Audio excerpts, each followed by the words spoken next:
విజయవాడ విజయదుర్గ నగర్లో బుడమేరు కరకట్టకు గండిపడింది. ఇక మరింత సమాచారం మా ప్రతినిధి శ్రీనివాస్ మోహన్ అందిస్తారు.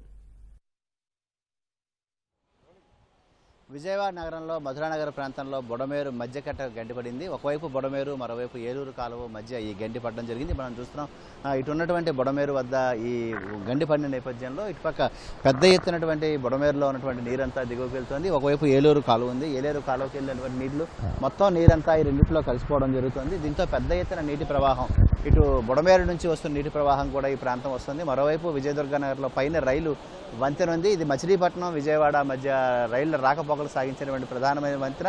ఈ వంతెన దిగువన ఉన్నటువంటి ప్రాంతంలో మొత్తం మట్టి అంతా కోతకు గురవడం, పెద్ద ఎత్తున నీరు ముందుకు పోవడంతో విజయదుర్గ నగర్ మధ్య బుడమేరు మధ్య కరకట్ట ప్రాంతంలో అయితే ఉన్నటువంటి నివాసవాసులందరికీ తీవ్రమైన భయాందోళన వ్యక్తమవుతున్నాయి. పెద్ద ఎత్తున నీటి తాలూకా ప్రవాహం కూడా పెద్దనే ఉంది. మరోవైపు ఈ మార్గంలో ఉండేటువంటి రహదారి కూడా ఇటువైపు నుంచి అటువైపు వెళ్ళేటువంటి రహదారి కూడా పూర్తిగా కోతకు గురైంది. మనం చూస్తున్నాం ఈ మధ్యలో ఏదైతే రోడ్డు కోతకు గురైందో ఆ కోతకు గురైన ప్రాంతంలో పెద్ద ఎత్తున గండిపడడం జరిగింది. రోడ్డు రాకపోకలు కూడా పూర్తిగా నిలిచిపోయి అటువైపు నుంచి ఇటు విజయదుర్గ నగర్ వైపు ఒక ప్రాంతం నుంచి మరోవైపు వచ్చే ప్రాంతం కూడా పూర్తిగా రహదారి లేని పరిస్థితుల్లో మొత్తం రెండు వైపులా రాకపోకలు కూడా నిలిచిపోయి ఈ స్థానికులు కొంతమంది ఉన్నారని తెలుసుకుందాం. ఏం జరిగింది, ఎన్ని గంటల సమయంలో ఈ ప్రమాదం? ఇదైతే ఎడతెరిపి లేకుండా కురుస్తున్న శుక్రవారం నుంచి వచ్చిన వరదలు బట్టి అయితే ఇక్కడ మేమైతే తెలుగుదేశం పార్టీ కార్యకర్తలుగా బాండమేశారు చంద్రబాబు నాయుడు గారు ఏదైతే ఆదేశాలు ఇచ్చారో ఆ ఆదేశాల మేరకు గురువారం నుంచే ప్రజలను అప్రమత్తం చేశాం. కానీ ఇంత భారీగా వస్తుందని ఎప్పుడూ రాలేదు. వాళ్ళు వస్తుందని వాళ్ళకి తెలియక కొంత ఆస్తి నష్టం జరిగింది. కానీ ఎక్కడైతే మాకు ఇచ్చిన బాండమేశ్వర సూచనల మేరకు ప్రాణ నష్టం జరగకోకుండా అయితే కాపాడగలిగాం. కాకపోతే ఇక్కడ వరద వృద్ధి ఎంత ఉంటుందని తెలియక నిన్న నుంచి వరద దీని మించి కట్టమించి ప్రాంతంలో పారుతూ ఉంది. అయితే వాళ్ళ హాఫ్ అన్ అవర్ 30 గంటల నుంచి ఇక్కడ గండిపడిపోయింది. ఈ గండిపడిపోవడం వల్ల పెద్దగా భారీగా ఏలూరు కెనాల్లోకి వాటర్ వెళ్తూ ఉందండి. అటువైపు నుంచి ఇటువైపు రాకపోకలు సాగించాలంటే అటువైపు ఏ ప్రాంతాలు ఉన్నాయి, ఇటువైపు రావడానికి ఉండే మార్గం? ఇప్పుడు ఎవరన్నా ఇటు వెళ్ళాలంటే మధ్యఘట్ట ప్రాంతం నుంచి కేలరావు కాలనీ, విజయదుర్గనగర్ ప్రాంతం, గుణదల, నిడమానూరు కూడా ఇటు వెళ్ళే వాళ్ళు ఉంటారు. పూర్తిగా రాకపోకలు అయితే నిలిచిపోయినటువంటి ఇది బాగు చేసిన దాకా కూడా ఇక రాకపోకలు ఉండవు. దీన్ని మాత్రం చాలా కేర్ తీసుకొని ఇమీడియట్లీ వర్క్ చేయించుకుంటే రాకపోకలు జరుగుతాయి. మరోవైపు మచిలీపట్నంకి వెళ్ళే రైలు వంతెన ఉంది. ఇక్కడ కూడా చూస్తే మన స్తంభాలు కానీ ఇవన్నీ ఉన్నటువంటి మట్టి మొత్తం కోతకు గురైన పరిస్థితి. ఈ రైళ్ల తాలూకా పరిస్థితి కూడా ఏ విధంగా ఉంది? కొంతమంది పైకి వెళ్ళి రైలు కట్టల మీద కూడా వెళ్తున్నారు. ఈ రైలు గట్ల ప్రమాదం వీళ్ళు జనాలు చూడడానికి వచ్చిన వాళ్ళంతా కూడా వాళ్ళు ఇబ్బందికరంగా ఉంది. ప్రజలు కానీ, ఆర్డీఏలు కానీ, ఆర్ఓలు కానీ, ఆర్ఐలు కానీ, విఆర్ఓలు కానీ అందరూ కూడా వాళ్ళని హెచ్చరిస్తా జరుగుతూ ఉంది. అయితే రైల్వే డిపార్ట్మెంట్ కూడా ఇక్కడ ఎవరైనా మనిషిని పెట్టుకుంటే బాగుంటుందని అయితే సూచన తెలియజేయాలి. మీరు ఈ ప్రమాదం ఏంటి, ఇటువైపు నుంచి ఇటువైపు వెళ్ళే ప్రాంతం ఇది ఏ విధంగా? ఇది మామూలు 1 టౌన్ నుంచి బుడమేరు వంతు నుంచి ఇటు వస్తారు సార్.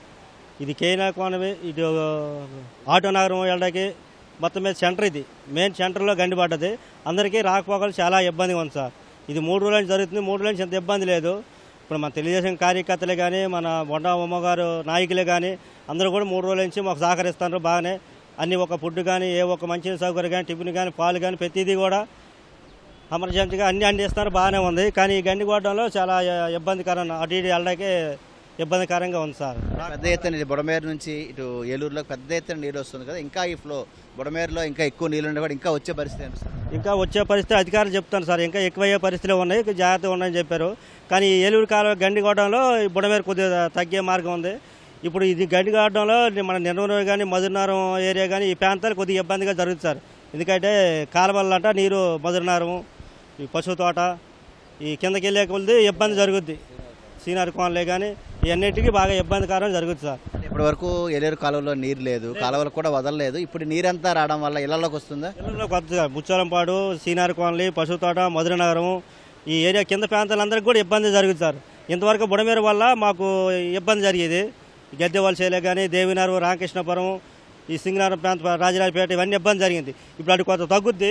ఇప్పుడు ముచ్చాలంపాడు, పశువు తోట, మధురనగరం కిందకి వెళ్ళే కొద్ది వాళ్ళకి ఇబ్బంది అవుద్దండి ఈ గండి కొట్టడం వల్ల. ఈ గండి గంట క్రితం పడింది, మొత్తం పెద్ద ఎత్తున నీరు వస్తుంది కదా, ఇటు ఏ ప్రజలకి ఈ రాకపోకలు సాగించే వాళ్ళకి ఎలాంటి ఇబ్బంది ఉంటుంది? ఈ నీరు ఏలూరు కాలువలో పడడం వల్ల ఎవరికి కొంత అసౌకర్యంగా?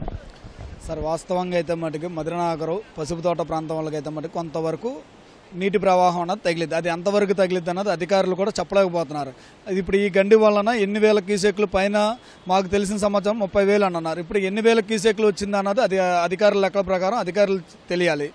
ఇప్పుడు ఈ ప్రవాహం వలన మధురానగరం, పసుపుతోట ప్లస్ లెనిన్ నగర్ కూడా ముంపుకి ప్రాంతాలు, అటుపక్క ముంపు ప్రాంతాలు ఉన్నాయి.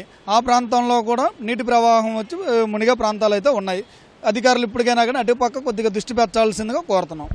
ఇప్పుడు మనం చూస్తున్నాం, ఇప్పుడు మనం విజయదుర్గ నగర్ ప్రాంతంలో ఉన్నాము. ఈ విజయదుర్గ నగర్ ప్రాంతంలో ఏదైతే ఈ ప్రధానమైనటువంటి గండి పడిన ప్రాంతం ఉందో ఆ ప్రాంతం వద్ద ఇప్పటికి కూడా మట్టి జారిపోతుంది. ఎందుకంటే నీటి ప్రవాహం ఎక్కువగా ఉండడంతో చాలా వరకు రహదారి మధ్యలో ఏవైతే ఉన్నాయో బీటలు వారేయడం, అలాగే నీరు మట్టి కూడా మొత్తం అంతా ఈ గండిలో భాగంగా జారిపోయి మట్టి మొత్తం కొట్టుకుపోతున్నటువంటి పరిస్థితి ఉంది. అటు విజయదుర్గ నగర్ మధ్య రోడ్లో కావచ్చు, ఇటువైపు ప్రాంతాలు కావచ్చు, పెద్ద ఎత్తున నీటి పరవళ్ళు తీవ్రస్థాయిలో ఉన్న నేపథ్యంలో ఇటుపక్క ఈ గండి ప్రభావంతో మధురానగర్ దిగువ ప్రాంతాల్లో ఉన్న వాళ్ళకైతే చాలా తీవ్రమైనటువంటి అసౌకర్యం కలిగే అవకాశం ఉందని చెప్పి భావిస్తున్నారు. ఎందుకంటే ఇప్పుడు మనం చూస్తున్నాం ఈ రహదారి పటిష్టమైనటువంటి రహదారి కూడా అడుగున భూమి మొత్తం భూమి కోతకు గురైన నేపథ్యంలో ఒక్కసారిగా బేటలు వారుతూ కిందని పెద్ద ఎత్తునటువంటి పడిపోయిన పరిస్థితి ఉంది. ఇప్పటికే గత విజయవాడలో కురిసినటువంటి వర్షంతో బుడమేరు ప్రభావంతో ఈ విజయదుర్గ నగర్ కావచ్చు, ఇటు అజిత్ సింగ్ నగర్ కావచ్చు, ఇతర ప్రాంతాలన్నీ ఇప్పటికే ఇంకా ముంపు బారినే ఉన్నాయి. చుట్టుపక్కల అంతా పెద్ద ఎత్తున నీళ్లు ఉండి ఇంకా ఇళ్లలోకి జనం పూర్తిగా తేరుకోలేనటువంటి పరిస్థితుల్లో ఈ గండి పడడం మరింత ఆందోళనకరంగా ఉంది. మరోవైపు చినుకులు కూడా మోస్తరుగా పడుతున్న నేపథ్యంలో ప్రజలు కూడా పెద్ద ఎత్తున ఈ ప్రాంతంలో నివాసం ఉంటున్న వాళ్ళు కూడా తీవ్ర అసౌకర్యం చెందుతున్నారు. ఎందుకంటే ఈ గండిని సాధ్యమైన త్వరగా పూడ్చే ప్రయత్నాలు అయితే అధికార యంత్రాంగం చేపడితే కొంతవరకు దిగువ ప్రాంతాలకు వెళ్లే వారికి అయితే కొంత ఊరట లభిస్తుందని భావిస్తున్నారు. విజయదుర్గ నగర్ ప్రాంతం నుంచి కెమెరామెన్ కె శ్రీనివాస్ కుమార్తో శ్రీనివాస్ మోహన్, ఈటీవీ న్యూస్.